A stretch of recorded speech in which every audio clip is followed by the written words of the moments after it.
So, melodic development with melodic embellishments. Now, I like to call this technique melodic embellishment because psychologically that puts me in the framework of being melodic, right? And not being so scientific or sterile about this approach. Um, I also have learned this technique is called targeting or approach tones or bracketing. So they all mean the same thing. Again, from my point of view, psychologically, I like to see this as a function of developing melody. So in this study, I've tried to show you as many combinations and variations on, first of all, this one pattern, um, chromatic below, diatonic above, or chromatic above and chromatic below, right? So for instance, on the original melody, the open of the tune that we're using as our fragment that's the original melodic piece, and that is developed throughout the tune. So I took that first as a starting point. So this first line, now that in itself really it outlines that C minor chord, right? So I'm creating a melody now on that C minor chord. So, you know, what I've done with a lot of these little, if you take them as little fragments, is I could take that, for instance, as a study on, if I want to,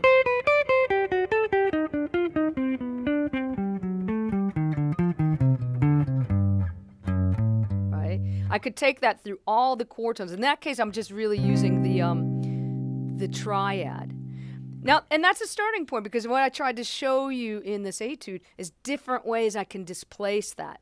Now, a lot of times my advice for folks, if you really start learning about these, first of all, when I learned about this stuff, I studied, these were a lot of the techniques that the late, great Charlie Banakis, who was a legendary teacher, really, really heavy master, he taught all the cats.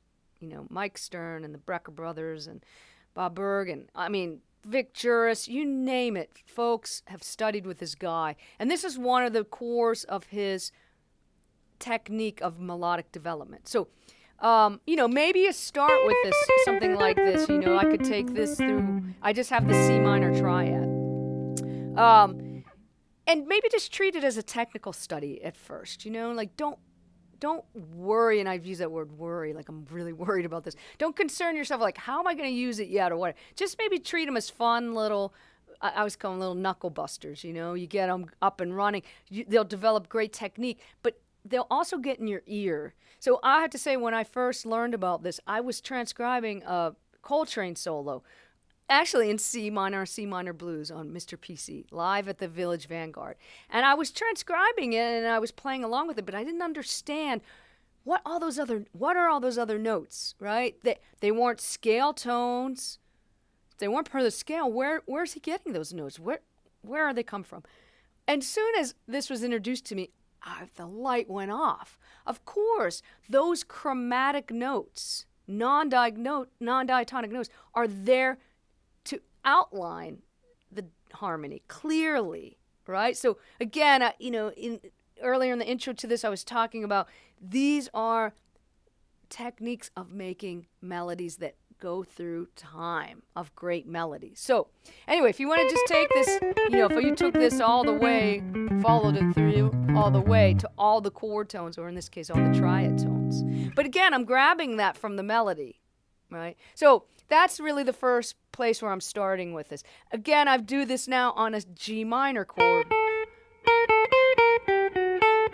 But I don't, you know, I want this to be a little bit flowing through the you know, melodically. So I'm using it to set up the third of G minor. And then I launch into a diminished scale, or a little fragment and a chord. So a diminished, little bit of a diminished scale, and then a diminished type dominant C7 13 flat 9. So again, that's also kind of backing up this melodic fragment.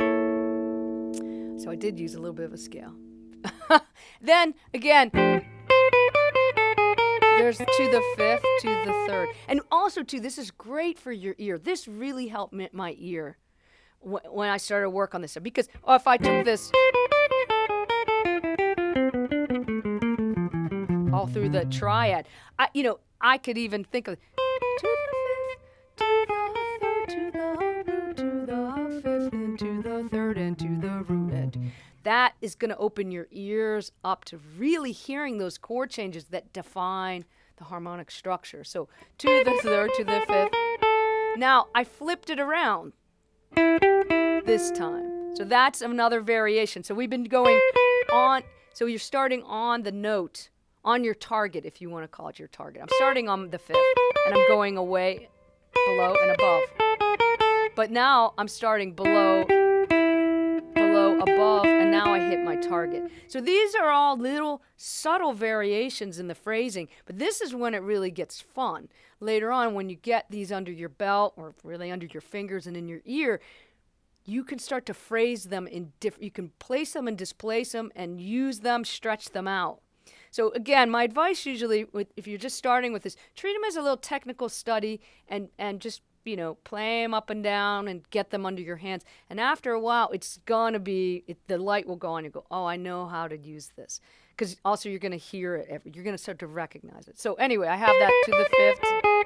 And then sort of flipping that phrase around. And then I stay with that below, above. And then above, below, to the F minor, to the third, to the fifth. And then to the fifth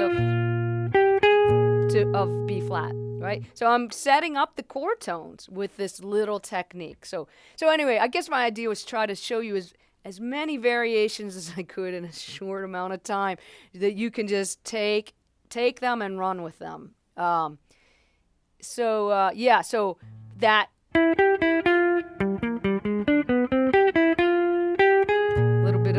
little bit of that scale. And then on this E flat major chord, to the third, to the fifth. This one's chromatic below. And again, I'm starting on the target. Target, go away, come back. Target, go away, come back. And now I'm setting up a real kind of typical 2-5 lick. E flat minor 7. A flat 7. I'm really just in a little diminished arpeggio on the A flat. So there's a lick right there. 2-5, straight up 2-5 lick. Right? But everything kind of led me into that lick. Oh, let me play it correctly. That's what it says. And then D minor 7 flat 5 to the third. And I'm using an A flat minor triad over the G7. Turns it into G7, flat 9, flat 13. So, just to break up that shape. But I'm thinking about, and again, also see in that the way I'm phrasing it, it's on the offbeat instead of being on the beat. So that's where the fun with these really comes in, when you get them on your hands and you start to play with them rhythmically, starting them on the beat, where I want 3, 4, 1 and 2 and, or as I go, or the opposite would be 1 and 2 and 3, right? It's a subtle thing, but those little subtle things really make it happen. And also too, my teacher Rodney Jones, when I started with Rodney Jones, he said to me, think how hard you work just to be able to play changes, just to be able to get here. When you're going from there and you want to get to mastery or to being a real artist, think about a painter. When they get to that point, it gets into these little details, the brush stroke, the texture of the paint on things. You go to a gallery and you look at things, like I can get so caught up on that. You see the big picture. When you zero in, the color composition, the way they, curve that line. This is the kind of stuff I'm talking about here. These little details of rhythmic phrasing really, take what you're doing and it takes it into really artistry, right? So now I'm at the second top of the second chorus. So I'm just doing a real simple one, just chromatic blow. And I'm using an E flat triad.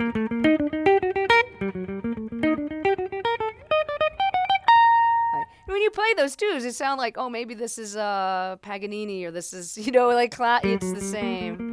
We all make creating great melodies is creating great melodies. So I'm just using that. That's also a good one you could take through your arpeggios. And then I go back into this above below. So I'm using chromatic below and above to hit that, the third of C7 to the third of G. See. Oh, yeah. I set it up into it right in the and of 4. And then a little diminished arpeggio. Right, so I'm using this scale there a little bit just to fill that up. And also, so coming into the F major 7, instead of going right directly to the, which is where I'm gonna end up, I displace it coming underneath with a B natural, so a chromatic below. So so I'm creating a little tension. You want to expect to hear that chord tone, but I'm just delaying it. So that's what I'm talking about, placement and displacement. So it's a slightly displaced.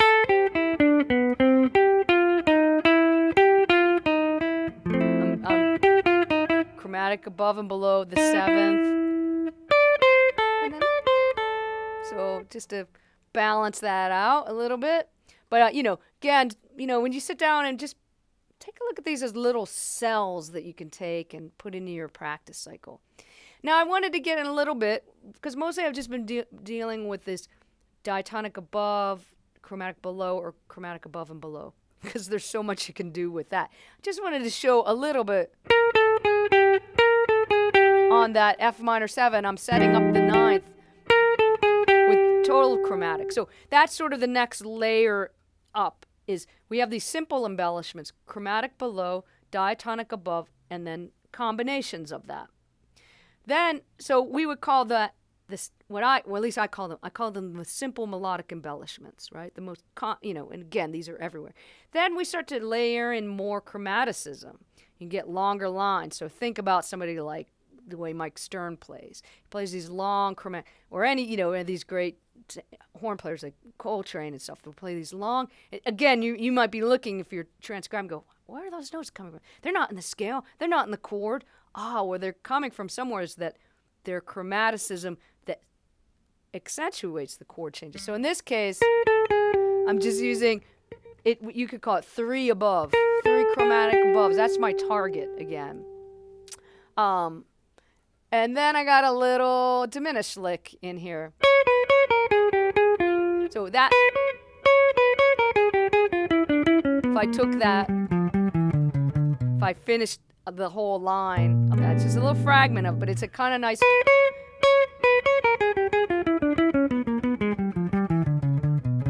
It's a little bit of like a symmetrical diminished pattern, but that's, you know, like that's sort of embedded in there, that approach shape. And then we've just got a real. So this time I'm hitting the 3rd, but I'm setting, so this one, I'm approaching the flat 9. So you can use these, previously in the solo, I was using them to set up chord tones.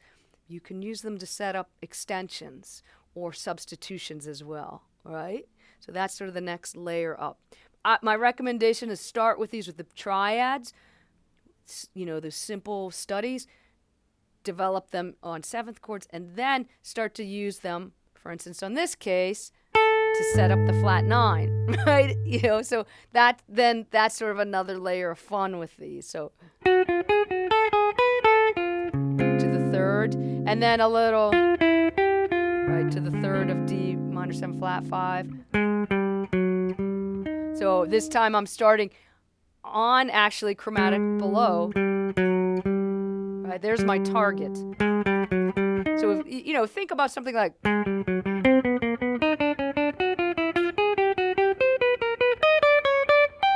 Could be a little etude study on that arpeggio, right? So that's how I've, these, and all that came from the melody of the original tune, Solar, that little fragment, because the melody of the song. So I'm using actually that material, motific material from the original tune that inspired this. Hey, I could take that and use it through all the chord changes as a study.